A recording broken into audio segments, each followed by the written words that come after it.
Lead paper লিকের পিছনে আসল mastermind আর কেউ না, এই কেমিস্ট্রি টিচার। এনার নাম পিভি কুলকর্ণী, যাকে সিবিআই এর মামলায় অভিযুক্ত মাস্টারমাইন্ড বলে চিহ্নিত করা হয়েছে। কুলকর্ণী মূলত মহারাষ্ট্রের লাতুরের বাসিন্দা এবং পুনে তিনি কেমিস্ট্রি টিচার হিসেবে কাজ করতেন। রিপোর্ট অনুসারে তিনি এনটিএ পরীক্ষার সঙ্গে যুক্ত ছিলেন, যার জন্য তার কাছে নিটের যে অ্যাক্সেস পেপার সেটা তার কাছে এসে পৌঁছায়। সিবিআই এর অভিযোগ, এপ্রিল মাসের শেষ সপ্তাহে কুলকর্ণী তার নিজের বাড়িতে পুনে কিছু শিক্ষার্থীকে আসল নিটের কোশ্চেন সহ উত্তর ডিকটেট করেছিলেন।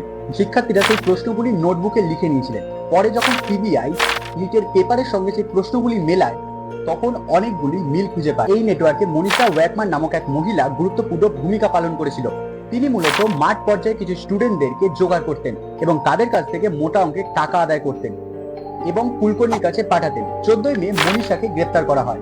অনেক জিজ্ঞাসাবাদের পর পুনেতে 15ই মে কুলকর্ণীকে গ্রেপ্তার করা হয়। যারা স্বপ্ন দেখে ডাক্তার হবে, তাদের ভবিষ্যৎ একটি টিচারের লোভে নষ্ট হয়ে যাচ্ছে। এখনো শেষ আপডেট পর্যন্ত 9 জনকে গ্রেপ্তার করা হয়েছে। এই বিষয়ে আপনার মতামত কি অবশ্যই কমেন্টে জানান, আর এই ধরনের ওয়েল রিসার্চ কন্টেন্ট পেতে এক্ষুনি সাবস্ক্রাইব করুন।